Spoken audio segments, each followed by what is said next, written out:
नमस्कार साथियों, कैसे हो? की पाठशाला में मैं रजिराम आपका हार्दिक स्वागत करता हूं। आज मैं आपके सामने बहुत ही महत्वपूर्ण वीडियो के साथ हाजिर हुआ हूं। आज का हमारा टॉपिक रहने वाला है कि बीएसटीसी या प्री डीएलडी के फॉर्म कैसे भरना है, इसकी अंतिम तिथि क्या रहने वाली है, इनकी फीस कितनी होगी, इनका सिलेबस क्या होगा, नेगेटिव मार्किंग है या नहीं, इनकी पात्रता क्या रहने वाली है और ऑनलाइन आवेदन हमारे को कैसे करना है। तो ये संपूर्ण जानकारी आज हम इस वीडियो के दौरान चर्चा में रखेंगे। तो उम्मीद करता हूँ कि आपको वीडियो पसंद आएगा, इसलिए वीडियो पर अंत तक बने रहें। सबसे पहले हम यहाँ की महत्वपूर्ण कुछ बातें हैं उनको जान लेते हैं, ताकि हमारे को फॉर्म भरने में किसी प्रकार की असुविधा नहीं हो। इसके लिए सबसे पहले हम कुछ तो सबसे पहले एक ये घोषणा पत्र दिया गया है, जिसमें बताया गया है कि इसमें आपको कुछ घोषणाएं करनी पड़ेगी।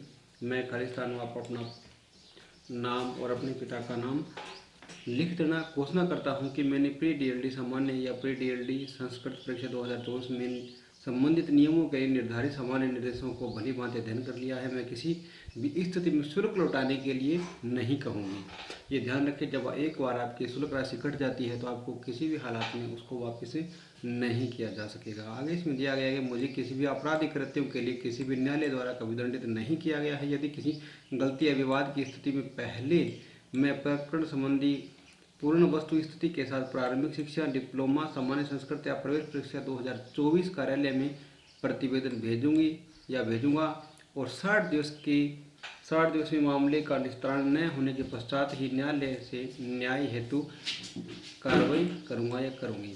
किसी विधिक वाद की स्थिति में न्यायिक क्षेत्र में केवल कोटा स्थित न्यायालय का ही होना मुझे स्वीकार है। इस बात का ध्यान रखें, जो कोटा न्यायालय है वो ही किसी प्रकार की समस्या हो जाती है तो उसके लिए आपका न्यायिक क्षेत्राधिकार रहने वाला है। यदि मैं अकारण या वास्तविक तथ्यों को तोड़ मरोड़ कर समन्वय कार्यालय के विरुद्ध न्यायिक में कोई वाद दायर किया गया तो समन्वय को समुचित मुआवजा देने के लिए बाध्य रहूंगी। न्यायालय में दायर सभी विवादों के लिए न्यायिक अधिकार कोटा शहर में न्यायालय का ही होगा। अन्य पिछड़ा वर्ग या अन्य पिछड़ा वर्ग के संबंध में जारी प्रमाण पत्र 1 वर्ष के लिए मान्य है। इसका ध्यान रखें, 1 वर्ष से अगर पुराना आपका सर्टिफिकेट है तो वो नहीं इसमें अप्लाई होगा। क्रीमिलियर में नहीं होने के से शपथ पत्र पर प्रमाण पत्र आगामी वर्ष में भी मान्य होगा। इस बात का ध्यान रखें और यह अधिकतम 3 वर्षों तक रहेगा। आवेदन पत्र में कमी, त्रुटि या तथ्य छिपाने, गलत तथ्यों को पेश करने आवेदन पत्र में किसी स्तर में निरस्त किए जाने की मेरी सहमति है। अर्थात आवेदन में आपने किया है उसमें बाद में पता चलता है कि ये त्रुटि कर दी गई है तो उसके लिए आपको निरस्त किया जा सकेगा। इसके लिए घोषणा की गई है। मैं सभी परीक्षा प्रवेश पत्र, ये आपकी वेबसाइट दी गई है, यहाँ से आपको ये प्रवेश पत्र डाउनलोड कर लेने हैं।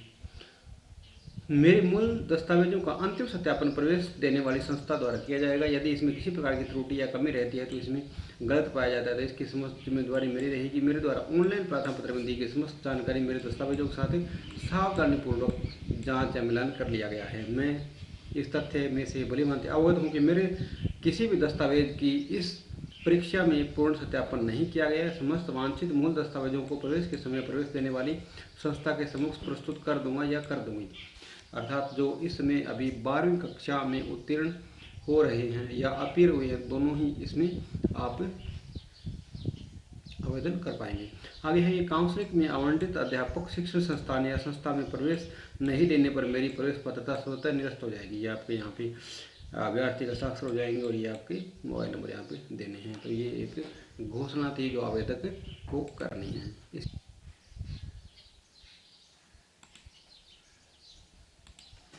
तो सबसे पहले हम देख लेते हैं कि ऑनलाइन आवेदन की पत्रों की उपलब्ध है वो 11/5/2024 शनिवार, अर्थात आज से ये फॉर्म प्रवेश परीक्षा शुरू हो रही है। तो आज से आप फॉर्म अप्लाई कर सकते हैं और ऑनलाइन की आवेदन अंतिम तिथि है वो आपकी 31/5 अर्थात 1 महीने का टाइम आपको दिया गया है। 31/5/2024 शुक्रवार के दिन रात्रि के 12 बजे तक रहने वाली है। और इसकी परीक्षा है वो आपकी 30 जून को रहने वाली है। 30 जून 2024 को रविवार को इसकी परीक्षा आयोजित की जाएगी। अब इसमें आगे हम देखते हैं कि इसमें शैक्षणिक योग्यता हम देख लेते हैं कि 12वीं या इसके समकक्ष किसी भी परीक्षा में न्यूनतम अंक हम इसमें देख लेते हैं। तो इसमें जो सामान्य वर्ग है उसके लिए आपके 50% और बाकी सभी के लिए यहाँ पे 45% रखे जाएंगे, जिसमें अनुसूचित जाति और जनजाति है, ओबीसी है, अन्य पिछड़ा वर्ग है, एसबीसी है, MBC है, EWS है, दिव्यांग है, और इसमें विधवा, परित्यज्य, तलाकशुदा महिलाएं, सबके लिए ये सेम ही है। 45% इसमें ये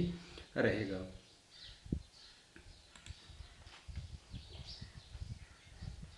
आगे इसमें दिया गया है कि वांछित न्यूनतम योग्यता, अर्थात आपको जैसे 50% दे दिया तो आपका 50% ही मान्य होगा। अगर इसमें आपके 49.99 है फिर भी आप इसमें आवेदन के लिए अयोग्य होंगे, या यहाँ 45% अंक दिए गए हैं न्यूनतम और आपके 44.99 है तो भी आप इसमें क्या है, पात्र नहीं होंगे। इस बात का आप पहले से ध्यान रखें। जो अभ्यर्थी वर्ष 2024 में उच्च माध्यमिक परीक्षा में सम्मिलित हुए हैं या हो रहे हैं वो भी आवेदन करने के लिए पात्र होंगे, परंतु काउंसलिंग के समय तक पात्रता की सभी शर्तों का पूर्ण करना होगा। और इसमें आयु का दिया गया है। आयु में इसमें दिया गया है कि 1 जुलाई 2024 तक इसमें 18 वर्ष से अधिक न हो। इस बात का ध्यान रखिए। विधवा, तलाकशुदा, परित्यज्य महिलाओं के लिए कोई आयु सीमा नहीं है। और इसके अलावा SC, ST, OBC या MBC और आर्थिक रूप से पिछड़ा वर्ग EWS की महिलाओं के लिए राजस्थान सरकार द्वारा निर्धारित प्रारूपों या प्रावधानों के नियमों के अनुसार इसमें आयु सीमा में छूट दिया होगी। इस बात का ध्यान रखें। आरक्षण को पूर्णतः इसमें राज्य सरकार के नियम अनुसार दिया गया है और रिफंडेबल नहीं होगी, अर्थात आपके जो ये प्रवेश शुल्क है 450-500, ये किसी भी परिस्थिति में लौटाया नहीं जाएगा। इस बात का ध्यान रखें। और आगे हम सामान्य आवेदन संबंधी सामान्य निर्देश पढ़ लेते हैं। इसमें आपको क्या क्या सावधानी रखनी है, किस प्रकार से आपने आवेदन करना है, इस बात का ध्यान रखिए। सबसे पहले आपकी रंगीन फ़ोटो चाहिए, आपके पासपोर्ट साइज रंगीन फ़ोटो जो 100 KB में होगी। अंगूठे का निशान भी आपका 100 KB में होना चाहिए और आपके जो हस्ताक्षर है वो भी 100 KB में होंगे। इनका अलग अलग JPG या JPEG फॉर्मेट में स्कैन कर लें। अभ्यर्थी अपनी माध्यमिक, उच्च माध्यमिक अंक तालिका, प्रमाण पत्र, आरक्षण प्रमाण पत्र, सब कैटेगरी, विधवा, परित्यज्य या तलाकशुदा, दिव्यांग, भूतपूर्व सैनिक, डाटा शहरिया है भी अपना प्रमाण पत्र, बैंक खाता, पासबुक ऑनलाइन आवेदन करते समय पास में रखें ताकि त्रुटि की संभावना कम रहे और आवेदन सही समय पर किया जा सके। इसके अलावा इसमें ये बताया गया है कि ये आपने आवेदन है वो ई-मित्र कियोस्क के माध्यम से या सभी कंप्यूटर के द्वारा भी भर सकते हैं। इसमें फोटो, अंगूठा निशानी, हस्ताक्षर को अपलोड कर आवश्यक सूचना की प्रविष्टियाँ करने के पश्चात आवेदन पत्र की हार्ड कॉपी, आवश्यक प्रमाण पत्रों की सत्यापित फोटो प्रति अपने पास सुरक्षित रखें। इस बात का ध्यान रखें। आपने वो फोटो अटेस्टेड भी करवानी है, यहाँ पे लिखा गया सत्यापित फोटो प्रति, और जिसमें परीक्षा के पश्चात काउंसलिंग के समय आपको पहले बता दिया गया था कि आपको ये जमा करवानी पड़ेगी। इसके अलावा आप इसमें आगे दिया गया है कि ये फार्म है अभ्यर्थी अपने देख रेख में ही भरे, किसी के भरोसे पर नहीं छोड़े और पूर्णतः सावधानी के पश्चात इसमें सेव कर लेवें। कई बार होता है कि हम ई-मित्र या के भरोसे ये फार्म छोड़ देते हैं जो कि बाद में भरे नहीं जाते हैं, जिसका खामियाजा अभ्यर्थी को भुगतना पड़ता है। तो ये अपने देख रेख में ही भरें और समस्त सूचनाएं एक बार चेक कर लें, कोई सूचना गलत तो नहीं भर दी गई है। इसमें आगे दिया गया कि परीक्षा केंद्र के चयन हेतु जिलों के नाम की सूची आवेदन पत्र में दी गई है। आपको इसमें 2 जिले भरने का ऑप्शन रहेगा, फर्स्ट और सेकंड 2 जिलों का इसमें आवेदन कर पाएंगे। उन 2 जिलों में आपको परीक्षा करवा ली जाएगी। इसके बाद आपका ये है कि ऑनलाइन भुगतान के पश्चात आवेदन शुल्क जमा करवाने के पश्चात भी आवेदन पत्र का प्रिंट नहीं निकलता है तो इस कार्यालय की वेबसाइट पर उपलब्ध हेल्पलाइन नंबर आपको ये दिए गए हैं, वहाँ से आप सुबह 8 बजे से लेकर शाम के 8 बजे तक संपर्क कर सकते हैं। अर्थात आपने आवेदन शुल्क ऑनलाइन करवा दिया है लेकिन प्रिंट में वो शो नहीं होता है तो आप इसमें संपर्क कर सकते हैं। इसके अलावा आगे दिया गया कि अभ्यर्थी प्रारंभिक शिक्षा में डिप्लोमा या संस्कृत प्रवेश परीक्षा में अल्प भाषाई संस्थान में अल्प भाषा में प्रवेश के इच्छुक हो तो ऑनलाइन आवेदन करते समय इस बात का आप विषय का विकल्प चुन लें। और ये पहले बता दिया गया है कि न्यायिक क्षेत्र है वो कोटा रहने वाला है। किसी प्रकार का अगर इसमें विवाद होता है तो कोटा न्यायिक अधिकार के अंतर्गत रहेगा, वहाँ से सब प्रकार की सुनवाई होगी, जांच होगी। आगे इसमें बताया गया है कि ये राष्ट्रीय अध्यापक शिक्षा परिषद के अनुसार इसके मापदंड रहने वाले हैं। आगे इसमें ये भी बताया गया है कि माध्यमिक शिक्षा बोर्ड राजस्थान अजमेर द्वारा पुरानी प्रणाली के अंतर्गत हायर सेकेंडरी परीक्षा उत्तीर्ण अभ्यर्थी भी अन्य शर्तें पूर्ण करने पर प्रवेश हेतु योग्य माना जाएगा, अन्यथा नहीं। अब इसमें आगे ये बताया गया है कि जो 2024 में सीनियर सेकेंडरी परीक्षा में सम्मिलित हुए हैं या हो रहे हैं वो आवेदन पत्र हेतु पात्र होंगे। उन्हें काउंसलिंग के समय से पूर्व निर्धारित न्यूनतम प्राप्तांक प्रतिशत के साथ सीनियर सेकेंडरी परीक्षा उत्तीर्ण की अंक तालिका प्रस्तुत करनी होगी। इस बात का ध्यान रखिए। आपको मार्कशीटें जमा करवानी पड़ेगी। अभ्यर्थी की आयु आपको पहले बता देगी 28 वर्ष जिसने पूर्ण कर लिए हो उनको आगे जो छूट भी दी गई है। और आगे इसमें ये भी दिया गया है कि राजस्थान दिव्यांग व्यक्तियों के नियोजन नियम 2000 के अनुसार मेडिकल बोर्ड द्वारा प्रदत्त दिव्यांग का प्रमाण पत्र 40% या इससे अधिक दिव्यांग होने पर अभ्यर्थी के दिव्यांग आरक्षित हेतु पदों पर पात्र माना जाएगा। अर्थात आपके शरीर का 40% हिस्सा अगर काम नहीं कर रहा है या इससे अधिक तो ही आप इसके पात्र होंगे जो दिव्यांग कैटेगरी में है। इससे कम अगर 20% या 35% आप होते हो तो आपको इसका लाभ नहीं मिलने वाला है। इस बात का आप ध्यान रखें। इसमें ऐसे अभ्यर्थी जिनमें शारीरिक दोष या क्षमता हो जो उसके द्वारा संपादित किए जाने वाले अध्यापन कार्य में बाधा डालें, जैसे गूंगा है, बोलने में असमर्थ होना, पूर्ण रूप से बहरा होना, दोनों हाथों का नहीं होना, जैसे श्यामपट कार्य नहीं कर सकेंगे और पैरों का भी नहीं होना, जिसमें कक्षा में खड़ा नहीं हो सके आदि इस पाठ्यक्रम में प्रवेश के पात्र नहीं। इस बात का ध्यान रखें। ये कुछ कैटेगरी आपको दी गई है जिसमें आपको ध्यान रखना है ये इसके पात्र नहीं होने वाले हैं। और इसके अलावा उपयुक्त के अतिरिक्त नेत्रांध जो नेत्र से अंधे हैं या अन्य दिव्यांग प्रवेश के पात्र होंगे। इस बात का ध्यान रखें। सभी वर्गों के लिए आरक्षण राज्य सरकार द्वारा निर्धारित रहेगा। इस बात का आप ध्यान रखें। इसमें आगे राजस्थान में अनुसूचित जाति और जनजाति, डाटा शहरिया, अन्य पिछड़ा वर्ग के लिए, अति पिछड़ा वर्ग और आर्थिक रूप से पिछड़ा वर्ग के लिए प्रमाण पत्र राज्य सरकार द्वारा अधिकृत सक्षम अधिकारी द्वारा किया जाना चाहिए। ये ध्यान रखना आप सेंटर का नहीं होना चाहिए, राज्य सरकार द्वारा ये होना चाहिए। और इसके साथ ही अगर जाति प्रमाण पत्र में राजस्थान के मूल निवास का उल्लेख नहीं है तो सक्षम अधिकारी द्वारा जारी राजस्थान के मूल निवास का प्रमाण पत्र अलग से निर्धारित प्रारूप में देना होगा। इस बात का ध्यान रखें। और आगे इसमें है कि राजस्थान में राज्य के अभ्यर्थियों के अतिरिक्त अन्य सभी अभ्यर्थी सामान्य श्रेणी में मान्य होंगे। ऐसे अभ्यर्थियों को किसी भी तरह से आरक्षण दिए नहीं होगा। आगे इसमें है कि अन्य पिछड़ा वर्ग और अति पिछड़ा वर्ग के संबंध में जारी प्रमाण पत्र 1 वर्ष के लिए मान्य होंगे। और इसमें क्रीमिलियर जो श्रेणी आती है वो आपका शपथ पत्र अगर आप देते हो तो वो आपका 3 वर्ष तक मान्य हो सकेगा। और आर्थिक रूप से पिछड़ा वर्ग अर्थात EWS है वो जारी प्रमाण पत्र राज्य सरकार के नियमानुसार मान्य होगा। विधवा महिला को अपने पति का मृत्यु प्रमाण पत्र देना होगा। पुनर्विवाह नहीं करने का शपथ पत्र जो कि नोटरी पब्लिक से प्रमाणित हो प्रस्तुत करना होगा। अभ्यर्थी को तलाकशुदा प्रत्येक महिलाओं की स्थिति में समक्ष न्यायालय द्वारा डिग्री या पुनर्विवाह नहीं करने का शपथ पत्र जो कि नोटरी पब्लिक द्वारा प्रस्तुत किया वो देना होगा। आवश्यक प्रमाण पत्र सक्षम अधिकारी द्वारा जारी होने चाहिए, अन्यथा मान्य नहीं होंगे। इस बात से ये ध्यान रखें। और आगे इसमें है कि 2011-12 के अनुसूचित जनजाति उपयोजना के अंतर्गत अनुसूचित जनजाति के अभ्यर्थियों को सेवापूर्ण में शिक्षक प्रशिक्षण पाठ्यक्रम में प्रावधानित अनुसूचित जनजाति में 12% आरक्षण अर्थात 45% आरक्षण संपूर्ण राज्य में स्थित शिक्षक प्रशिक्षण संस्थाओं में NCERT द्वारा स्वीकृत सीटों पर लागू होगा। इस बात का ध्यान रखें। अनुसूचित जनजाति के लिए आपका आरक्षण है वो 12% रहने वाला है। और इसमें प्रवेश क्षमता में अधिकतम 5% सीटें हैं वो राज्य से बाहर के अभ्यर्थियों को मेरिट के आधार पर प्रवेश दिलाकर राजस्थान से बाहर के अभ्यर्थी इसमें शामिल हो सकेंगे। ये इस बात का ध्यान रखें। 5% सीटें हैं वो राजस्थान के अलावा अन्य राज्यों के लिए दी गई है।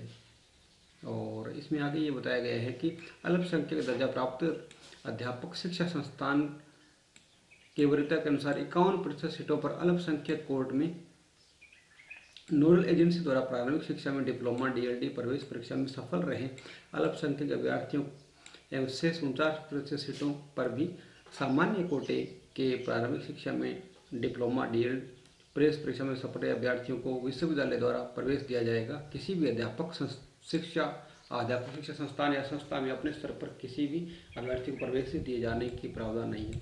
अर्थात इसमें जो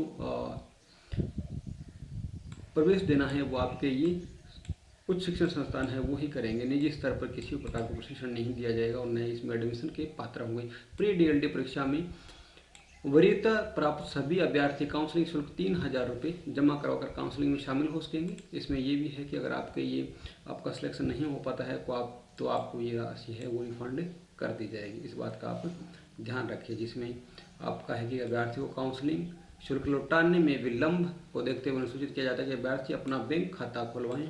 ऑनलाइन आवेदन करते समय खाता में बैंक का नाम, IFSC कोड स्पष्ट अंकित करें। इस खाते में सक्रिय रहें जिससे कि काउंसलिंग शुल्क लौटाने में सुविधा हो।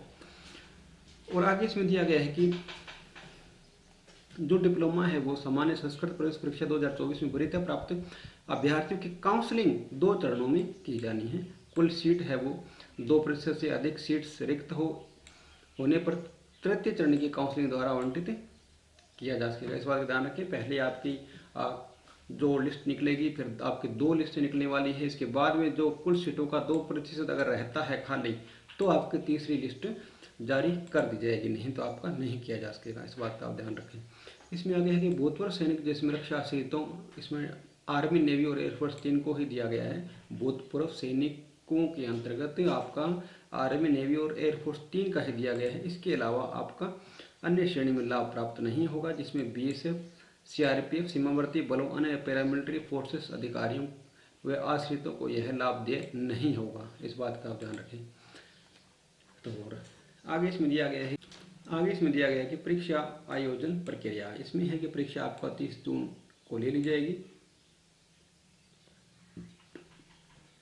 और प्रेस पत्र आप ये वेबसाइट दी गई, यहाँ से आप 7 दिन से पूर्व डाउनलोड कर पाएंगे। और परीक्षा केंद्र पर आपको आधा घंटा पहले पहुंचना होगा। और परीक्षा केंद्र में अभ्यर्थी पुस्तिका अर्थात क्वेश्चन बुकलेट अर्थात OMR सीट प्राप्त कर अवलोकन या सुनिश्चित कर लें कि सभी प्रश्न पूर्ण हैं। ये आपके वहाँ पे सब चेक कर लेना है जब आप परीक्षा देते हो। तो इसमें आगे ये भी है कि कक्षा छोड़ने से पूर्व निर्धारित समय अवधि समाप्त होने से पूर्व किसी को भी कक्षा छोड़ने की अनुमति नहीं रहेगी।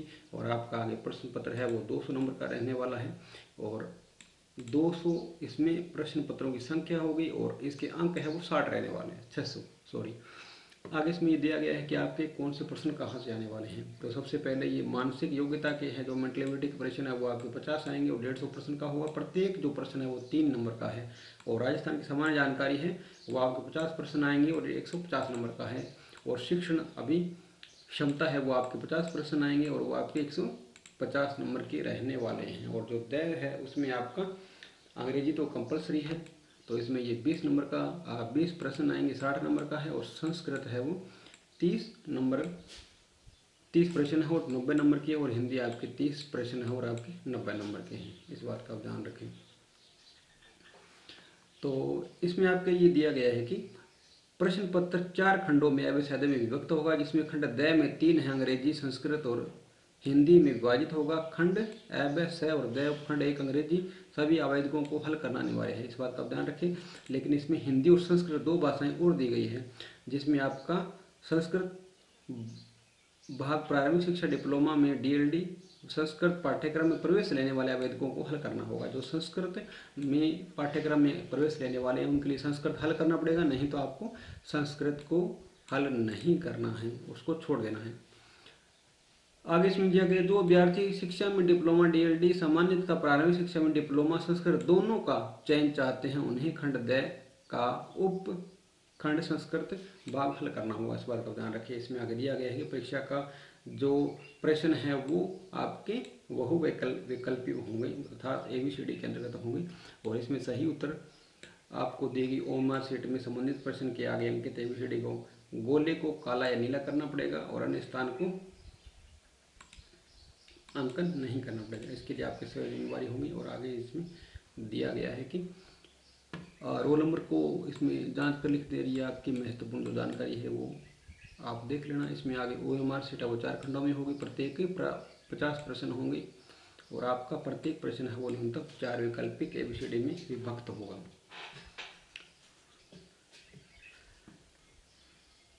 और आपको OMR सीट है वो काले या नीले बॉल पेन से काले करने हैं, ये आपके सामान्य जानकारी है। और आगे हम इसमें देख लेते हैं इसकी एक बार फिर सिलेबस एक बार फिर से देख लेते हैं। जो मानसिक योग्यता मेंटल एबिलिटी है इसमें आपके 50 प्रश्न आने वाले हैं, जिसमें आपकी तार्किक योग्यता आ जाएगी और आपके दो वस्तुओं में आंशिक समानता समरूपता आ जाएगी। इसके अलावा विभेदीकरण है, संबंधता है, विश्लेषण है और आपका तार्किक चिंतन है। इनमें से ये 5-6 टॉपिक हैं, इनमें से आपके 50 प्रश्न आने वाले हैं। फिर अपने देख लेते हैं सामान्य राजस्थान की जानकारी सामान्य। तो 50 प्रश्न इसमें आने वाले हैं। इसमें ऐतिहासिक पक्ष है, राजनीतिक पक्ष है, कला साहित्य संस्कृति है, आर्थिक पक्ष है, लोक जीवन है, भौगोलिक पक्ष है, सामाजिक पक्ष है और पर्यटन पक्ष है। इसमें से ये आपके 50 प्रश्न आएंगे। और शिक्षक अभिक्षमता से आपके शिक्षण अधिगम का जो चैप्टर है, नेतृत्व गुण है, सृजनात्मकता है, सतत एवं व्यापक मूल्यांकन है, संप्रेषण कौशल है, व्यवसायिक अभिवृद्धि है, सामाजिक संवेदनशीलता है। इसमें से आपके 50 प्रश्न आएंगे।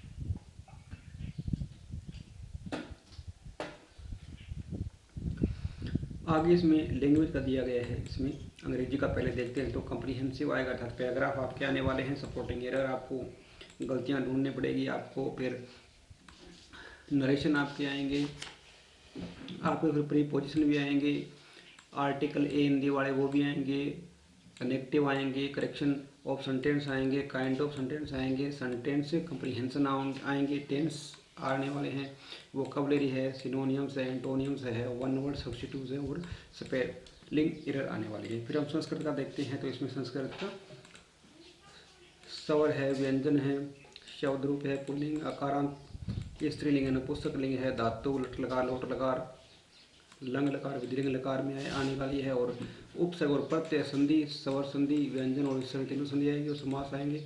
समास में आपके तत्पुरुष, द्विगु और कर्मधारय तीन समास आएंगे। फिर लिंग, वचन और विभक्ति और कारक आएंगे।